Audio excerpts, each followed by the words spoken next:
Cari amici del Veneto, buongiorno a tutti e come promesso ben ritrovati con le videoclip di Prima il Veneto. Punto. In questi giorni di marzo 2024 desideriamo riflettere con voi di un grande problema che affligge da tempo la nostra amata Mestre.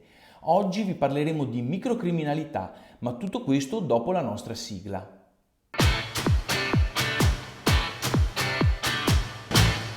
Allora, molti di voi sapranno come alcuni quartieri e rioni di Mestre si siano profondamente trasformati nel corso degli ultimi 40 anni.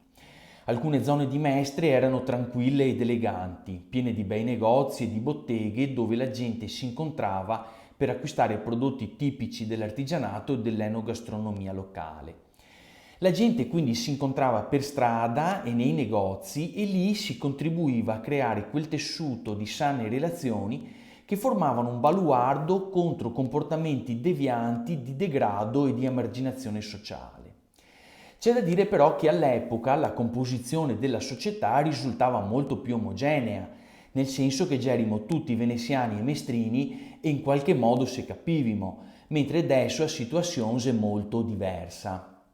Infatti è successo che decine di migliaia di persone provenienti da realtà sociali, culturali, religiose e linguistiche diversissime fra loro e dalla nostra si sono riversate a Mestre, per carità come che è successo anche in tante altre città del nord Italia, ma sempre e comunque in modo incontrollato e scellerato, in un modo spesso illegale e quasi forzato, senza alcuna pianificazione da parte degli inefficienti governi centrali e senza la mediazione di percorsi culturali, di inserimento, di inclusione e di educazione civica, insomma tutto allo sbando. A tutto ciò aggiungiamo i fiumi di sostanze stupefacenti che da decenni inondano le strade di Mestre. Prima il Veneto desidera rilanciare a Mestre il concetto di negozi e di economia di prossimità, da sempre penalizzati dai troppi megalitici e tentacolari centri commerciali, dove tutto è omologato e spersonalizzato, dove quasi tutto è prodotto all'estero, ma dove che l'accesso è comodo perché i parcheggi sono gratuiti.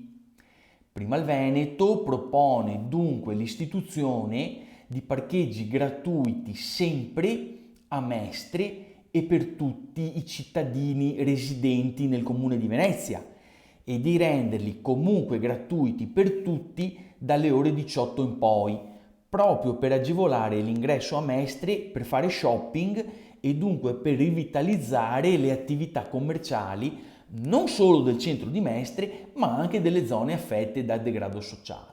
Ecco, con questo per ora è tutto. Se volete continuate a seguirci e scriveteci pure qui sotto i vostri commenti e ricordatevi che su queste cose non possiamo mollare. Tanto vi ringrazio per l'attenzione e vi saluto tutti.